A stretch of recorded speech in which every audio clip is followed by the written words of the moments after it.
would have never known had I not seen it with my own eyes. The dream catcher. Not the things we hang in our windows, those awful summer camp crafts projects made of sticks and ropes and feathers and such. No, the dream catcher whom nobody has dared to see, imagine, or come to understand. To call it a person would be an insult to all things real. Then again, it is as real as the people it claims, more so the children. You see, I had lost my child many years ago. Lost in the true sense. To the unknown. As he played in the woods behind our cabin in the rural hills of Maine. A place so remote we typically went months during the winter sheltered in our modest log cabin, living off the earnings we had saved throughout the summer on rations and supplies we stocked in fall. It all happened one cold and crisp autumn day.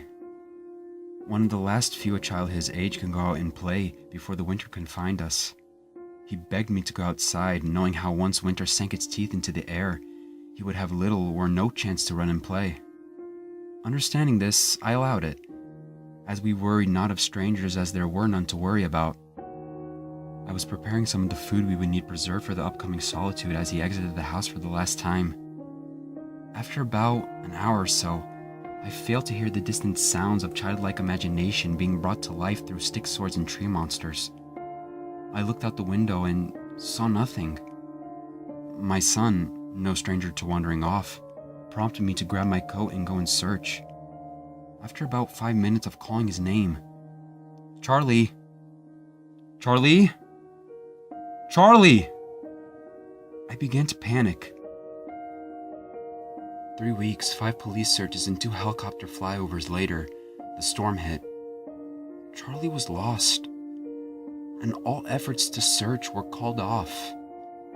I was alone and had nothing to comfort my thoughts but the chance that somehow, some way, he was still alive.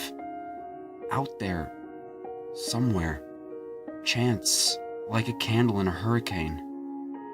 Then the dreams began. At first they woke me, blurry visions of being half awake. Not so much the sight, but the sounds. Charlie calling for me. "Daddy! Daddy!" Only to come to my senses and plunge back into that despair. More than once I thought of ending it all. But that candle, that fucking candle would not go out. I could only think of one worse fate than the loss of my son. That would be to leave this world only to have him return. I could not let that happen. I had to know. After a few weeks, the dreams became more and more lucid. I could now see Charlie, but not how I remembered. Almost like a ghost. Transparent, but unlike a ghost, all gray and muted. He was golden. Almost like looking at a light bulb through a piece of parchment. He called to me. "Daddy! Daddy! I'm here! I'm here with the dream catcher!" I now had a new tormentor. My own mind. It was now March and the weather finally broke. An entire winter of merciless wind and snow. Piled high well above the edges of the roof was the remnants of the worst winter anyone could recall. I needed to get out. Months of dreaming and pacing and planning. What would I do? Where would I go? Nobody to calm my already shaken nerves. No thing to keep me grounded. Was I mad? Perhaps, but it would not stop me from trying. I packed all I could carry, knowing I would find my boy, in any state, or die trying. The first day's trek carried me deep into the forest. I spent a good week, or what seemed like it, wandering farther into the unknown.